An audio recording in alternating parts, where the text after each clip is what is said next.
Order! Order! You are an incorrigible delinquent at times. Behave yourself, man!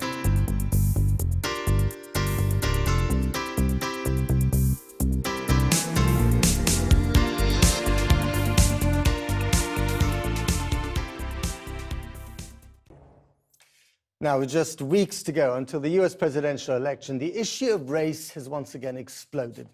In North Carolina, at least 9 people were injured and 44 arrested during a second night of violent protests in Charlotte. Demonstrations sparked by the fatal police shooting of a black man turned violent. Now a state of emergency has been declared. The family of Keith Lamont Scott, who was shot dead, say that he was holding a book. The police say he had a gun. America prides itself on being a melting pot, but when it comes to race and politics, it looks more like an archipelago of rival tribes. In a moment, we'll be in a largely white, Trump-supporting retirement community in Florida, the state that every presidential candidate needs to win. But first, to that other crucial and deeply troubled state, North Carolina. Our street! Whose street? Our street! Whose street? In America's year of living angrily, a familiar scene, but this time in a different state. That man got shot. He dead. Charlotte, North Carolina. Baby, baby. This usually genteel southern city, America's second banking capital, now pungent with tear gas and rage. You okay? Cover your eyes. Cover your eyes. We want to be able to walk the streets of our own neighborhoods that we pay good tax dollars for in peace, knowing that our children are going to come home safe, knowing that our husbands are going to come home safe, knowing that we're going to come home safe. We matter. I want to shoot. All of us. I still love you. But love is in very short supply. For the second night in a row, they came to protest the death of a black man by a police officer. Don't shoot! Keith Lamont Scott, shot dead while apparently waiting to collect his son from a local school bus, as he did every day. According to police sources, the officer was also black. The governor of North Carolina has deployed armored vehicles and declared a state of emergency. And much of the controversy centers on the exact events leading up to Scott's death. The police say that he got out of his car holding a gun. Eyewitnesses say it was a book. When the gentleman got out his car to ask the police what was the problem, he got out his car, he walked to the back of his truck, because that's where he got killed at, in the back of his truck. He walked like this, the book fell off his lap, and he asked them what was the problem. Since so much the police does these days in America is filmed by a dash cam, where is the tape from this one? That was the question confronting Charlotte's chief of police today. We release it when we believe it is a compelling reason, but I'm not going to jeopardize the investigation. And right now, even though we're investigating, we probably won't be long term, because a request has also been made that an objective party, the FBI, move forward in the investigation. Charlotte today. The time is now. Let's get on the boat. Charlotte 4 years ago. Let's go. This place is racially mixed and politically divided. North Carolina is a crucial swing state. That's why the Democrats chose it to host their convention 4 years ago. That's why Donald Trump keeps showing up here. He organized rallies in the state on Tuesday, hoping to persuade African Americans to dislike him less. The schools are failing, the jobs are leaving, and millions are trapped in poverty. So to the African American community, I say, vote for Donald Trump. I will fix it. I will fix it. But the audience is all white, just like Trump's support in the polls. When the country's first black president was elected in 2008 by black and white, many dared to hope that America's original sin of racism could be absolved. But the brew of color, guns, and distrust has become more and not less toxic. And in this bitter election year, race does play a part, an ugly and potentially decisive one.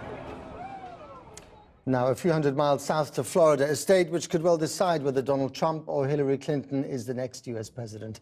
Two communities could tip the scales in the all-important state. Newly registered Hispanic voters likely to support Clinton, and retirees who relocate south for the sunshine and favor Trump. Our correspondent Kylie Morris has been to the Villages in Central Florida, the country's largest retirement community, and found a wellspring of older voters who think they know how to make America great again. And a warning, this report does contain some strong language. To AM 640 WVLD. It's just a few thin high clouds out there. The sun's coming up. Another great day here in the Villages. For nearly 100,000 retirees, this place is paradise found. In the Villages, you wake up to a round of golf, a walk by the lake, day after sunny day after sunny day. The fast track has a 30-mile speed limit, and you can pimp your golf cart in any heritage style you like. We call it Disneyland for old people. And for residents like Bill, the fantasy candidate who'll make their dreams come true this presidential election is Donald Trump. People that I know are looking for a candidate that is not a politician. He is not a politician. Doesn't that make him more risky? Doesn't that make him I don't think so. I don't think so. I think he's very well versed on how to handle himself, even though sometimes he gets a little carried away. Choose immigrants based on merit, quickly removing the most dangerous criminal illegal immigrants in America who have evaded justice, just like Hillary Clinton has evaded justice. Maybe they'll be able to deport her. He's made a vow that he's going to tell everybody the truth about any subject. I mean, is there anything that he could say that would make you think that now you've lost my vote? No, not at this particular point in time. No. What Trump has already said about Hispanic judges or Muslim refugees or women seems lost in the summer haze of the Potomac Court. I just think that he's a better person all the way around. I just do. I think he's honest. Oh, he tells his little lies as well, but I'm not going to give a vote to Hillary. I'm getting agitated talking about it. Yeah. Exactly. Back on our golf cart tour, Bill and I are working through his anger at Hillary Clinton and the sign he's made for the front of his cart. Do you think it's been an ugly presidential campaign this time around? Yes, it's going to get worse. So it brings me back to this sign on the front of your car, I'm afraid. I mean, isn't that playing into the ugliness of it? No, I don't think so. Can I say the word? Yeah. It's bitch. It's just a play. It's a play on words as much as anything. Well, not really. I mean, as a woman, I do find it a bit offensive. I'm going to say. I'm sorry. I mean, you wouldn't call a man that term. She's corrupt, or she's a criminal, or she's a liar. All of those things I understand. So what's different than calling you a liar than as a bitch? Oh, because a bitch is kind of an offensive term toward women. I don't see that, but I'm not a woman, so. That evening, there's a ghostly visitation. A stern-looking Donald Trump circling the Villages, pumping up the locals. This is the Trump train, baby. Everybody's jumping on the Trump train. Like moths to the flame, retirees are drawn in by the monster truck visiting the square to smile. Yes, sir. You want one too? And hand out promotional material for the Republican candidate. You want one? They're going to check that out. We'll take one. It's driven by Trump disciple Brett. I had the opportunity to meet him in person, and it was just like a revitalization of my mind. And to be able to be in his presence was awe. What makes him right for America now? He's a showman. He's no filter, but that's what we want. Come morning and the monster truck has left town, the residents diverted by another perfect day, giving their all to win again, dragon boat style. Everybody, we paddle together. Now. Speaking to Trump supporters, it's as though here they found the America that he's talking about, that he's promising. I mean, it's predominantly white, it's predominantly conservative, and it's the kind of place where people who've worked hard their whole lives can kind of Zumba away the decades without being too troubled by the messy realities of modern America. But if you look hard enough, you might spy a Democrat determined to spoil their fun. Who is going to vote for Trump? Hey. Oh, with a cheer. Who's going to vote for Clinton? Yay! And who hasn't made up their mind yet and is still to be convinced? So still all to play for. Were you surprised by how many undecideds were on that vote? They're not undecided. In this community, they're going to lean towards Trump. How tricky is it to be a Democrat in the Villages? Well, it's difficult when you ride around and you see all these Trump signs and you know that if you make a statement about Hillary, they don't want to hear it. What are your reasons for supporting Hillary? I feel most politicians are somewhat crooked, and so I'm picking the one who I feel is the least crooked. I think she's done a lot of good things. I think Trump is crazy. Follow your lead. And I wouldn't want him ever in the White House. And when the election comes on November 8th, and it's as close as the polls predict, Florida will matter. And the voters here could well set the course. Kylie Morris, Channel 4 News, The Villages. Well, we're now joined from South Carolina by the Republican pastor Mark Burns.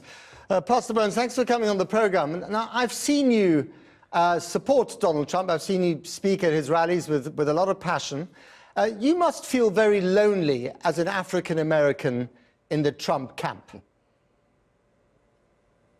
Well, you know, I actually don't feel very lonely because the fact of the matter is there are more African Americans that are silently supporting Donald Trump than you really know. I mean, I believe come November, America really will be shocked to see the amount of support that Donald Trump has garnered from the African American community.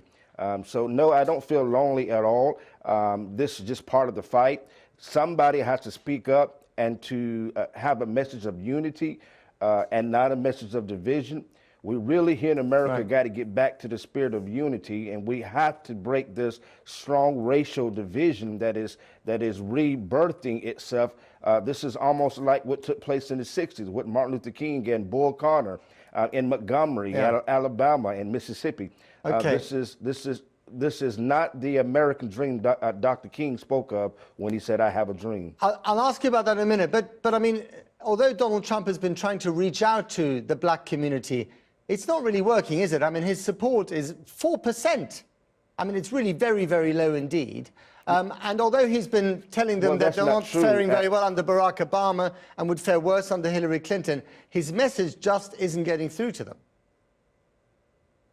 Well, that's not really true at all. Again, as I said, I'm here on the ground. I'm here in South Carolina.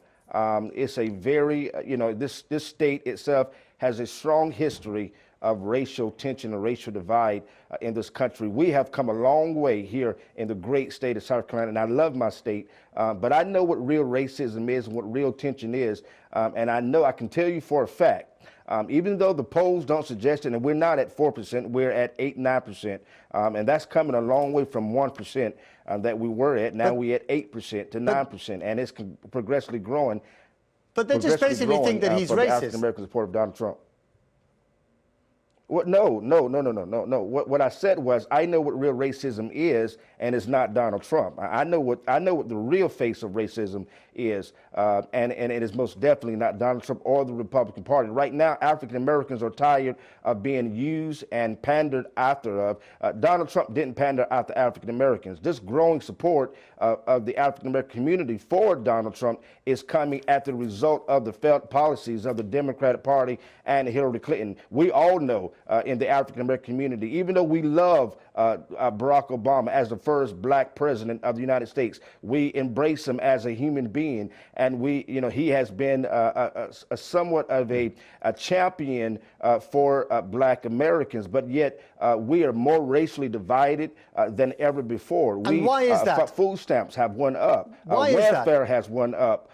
Again, Look at the police brutality. That's the division within the police brutality. We're more racially divided than ever before with a sitting black president, and it has nothing to do with Donald Trump. This is why I'm gonna tell you one of the reasons why is because the Democratic Party, they know for the last 50 years, black people here in America have been voting for the Democrat Party. But why? And the Democrats forgive know me for that they interrupting. own that voter bloc. But beyond party politics, why do you think this racism persists? Why do you think the racial divide is now stronger than it was 8 years ago?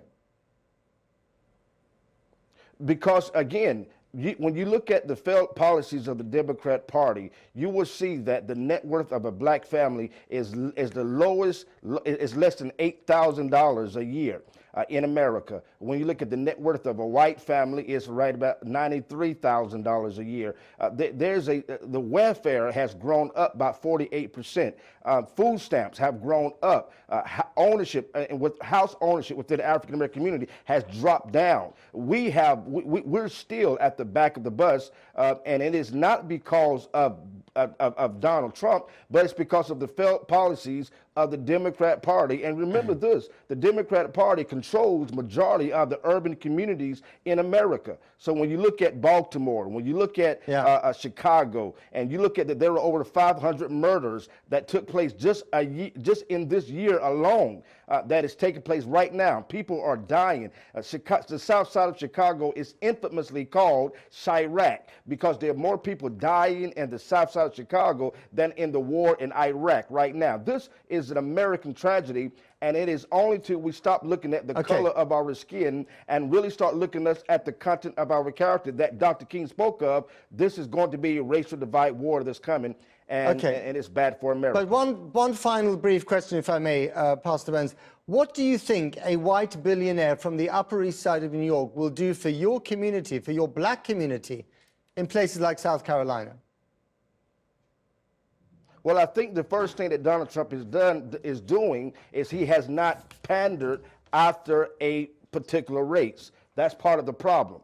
Donald Trump is not creating specific, color-specific issues that are just creating a lipstick mask that he cares for black people. No, Donald Trump is dealing with the issues that can bring real change to our problems. Hillary Clinton has tap danced, pandered, has sung Kumbaya, go to the black churches, done all the things, NAACP, do all these things to garner the black vote, but yet no real policies that's bringing real change. Donald Trump is not doing that. He's talking about jobs. We need income. You know that 48% of African Americans are unemployed. We've got to leave it there, I'm afraid, Pastor Burns. So we got to have jobs. We've run out of time, Pastor Burns. Thank you very much indeed. Thanks a lot. Well, let's go straight back to the US, where with weeks to go until the election, the issue of race has exploded once again. In North Carolina, the fatal police shooting of a black man sparked a second night of violent demonstrations.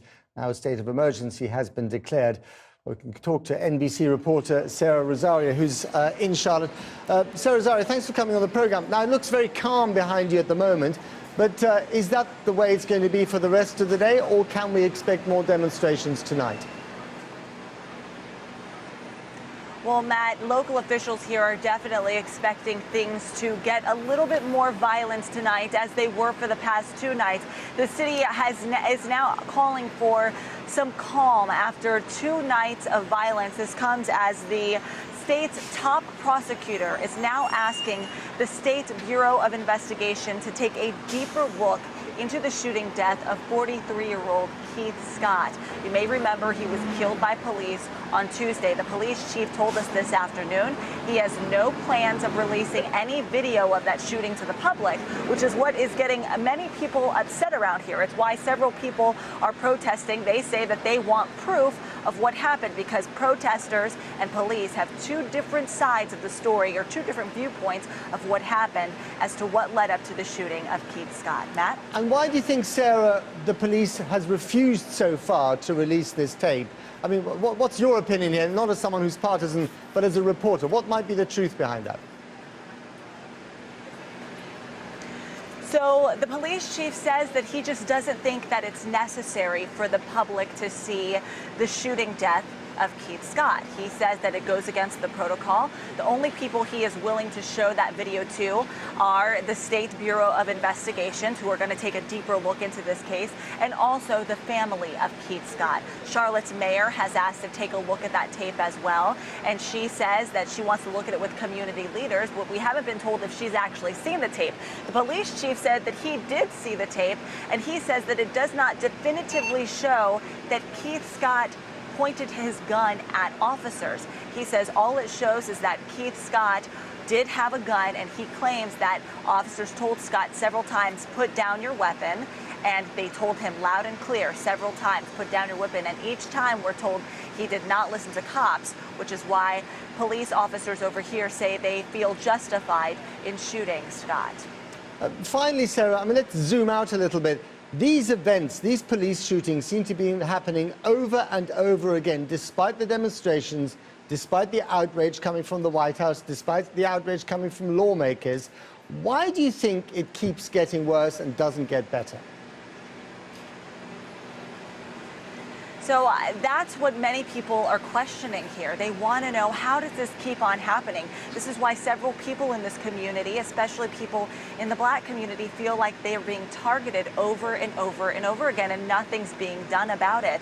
They feel like police officers are taking advantage of a type of community, which is why some civil activists here have said that they're going to be boycotting businesses here in Charlotte. They're holding protests saying Black Lives Matter, and they feel like if local officials don't feel like Black Lives Matter, then why should their money matter? So they're posing an economic boycott here in Charlotte. Some people in the Black community here to just boycott the economy, hoping that it'll make a statement and prove to people that they do matter here in this community. It does sound as if we're back in the 60s on some aspects. Thank you very much, Sarah Rosario. John.